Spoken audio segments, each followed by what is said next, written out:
آج آیت نمبر 282 282 اس میں لین دین کے بارے میں بہت امپورٹنٹ بات بتائی گئی، خاص طور سے جب انسان قرض دے ایک دوسرے کو تو اس کے بارے میں کیا کیا چیزیں ضروری ہے، وہ امپورٹنٹ چیزیں اس میں بتائی گئی ہیں۔ اعوذ باللہ من الشیطان الرجیم، بسم اللہ الرحمن الرحیم۔ یا ایہا الذین آمنوا اذا تداینتم بدین الی اجل مسمی فاکتبوہ وَلْيَكْتُبْ بَيْنَكُمْ كَاتِبٌ بِالْعَدْلِ وَلَا يَأْبَ كَاتِبٌ أَنْ يَكْتُبَ كَمَا عَلَّمَهُ اللَّهُ فَلْيَكْتُبْ وَلْيُمْلِلِ الَّذِي عَلَيْهِ الْحَقُّ وَلْيَتَّقِ اللَّهَ رَبَّهُ ولا يبخس منه شيئا۔ سورہ بقرہ سورہ نمبر 2 آیت نمبر 282 282۔ یہ قرآن کی سب سے لمبی آیت ہے، پورے ایک صفحے پر ہے، اور اس میں پورا ڈیٹیل بتایا گیا ہے کہ لین دین کرنا ہے تو کیسے کرنا ہے۔ اور آپ یہ سن کر کے حیران ہوں گے کہ کتنے % لوگ اس پہ عمل کرتے ہیں، اس کے بعد سے جھگڑے ہوتے ہیں، لڑائیاں ہوتی ہیں۔ پہلے ہم ترجمہ سنتے ہیں۔ اے ایمان والو، جب بھی تم آپس میں لین دین کرو، کوئی بھی ڈیل کرو، قرض دو ایک دوسرے کو، ایک متعین مدت کے لیے، فکس ٹائم کے لیے، تو اسے لکھ لیا کرو، اور تمہارے درمیان ایک شخص لکھنے والا انصاف کے ساتھ، نیائے کے ساتھ لکھے، اور کوئی لکھنے والا لکھنے سے انکار نہ کرے جیسا اللہ تعالیٰ نے اسے سکھایا ہے، تو وہ ضرور لکھے، اور وہ شخص لکھائے جس کے اوپر حق ہے، ادھیکار ہے، یعنی قرض لینے والا وہ لکھائے، اور اللہ سے ڈرے جو اس کا رب اور مالک ہے، اور اس میں کوئی کمی بیشی نہ کرے۔ O believers, when you contract a date for a fixed time, write it down, and let a scribe write it between you in justice, and let no scribe refuse to write as Allah has taught him, so let him write, and let the one who has the obligation dictate, and let him fear Allah his Lord, and not leave anything out of it۔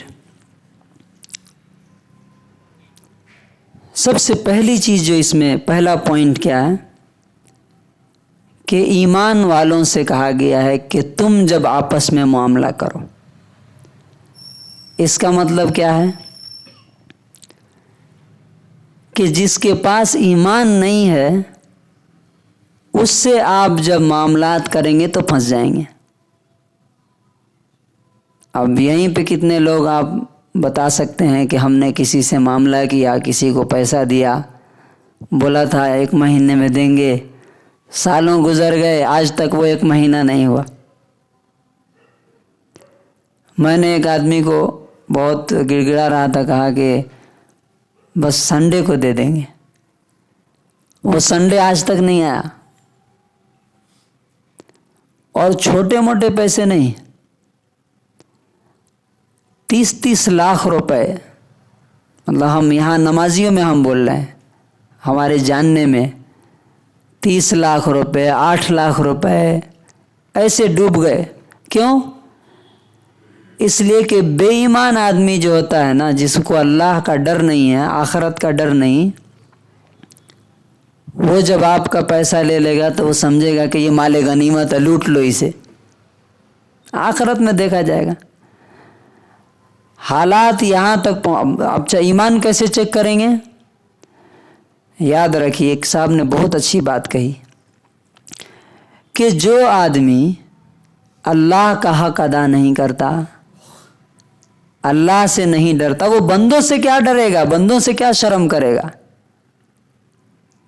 تو یہ check کر کے دینا چاہیے کسی کو، کسی کے ساتھ معاملات کرنا چاہیے کہ واقعی وہ اللہ سے ڈرتا ہے کہ نہیں، لین دین میں کیسا ہے، معاملات میں کچا تو نہیں ہے. ایسے ہی آدمی سے معاملات کرنا چاہیے. نمبر 1، خالی داڑھی ٹوپی دیکھ کر کے، اچھی میٹھی میٹھی باتیں سن کر کے لوگوں نے کتنے پیسے گنوا لیے دیکھیے. اچھا، دوسری بات یہ کہی گئی ہے کہ جب بھی قرض دو تو ایک فکس ٹائم ہونا چاہیے. اب ہمارے پاس کیا ہوتا ہے، دیں گے بعد میں. بھائی بعد میں کب دیں گے؟ قیامت کے دن.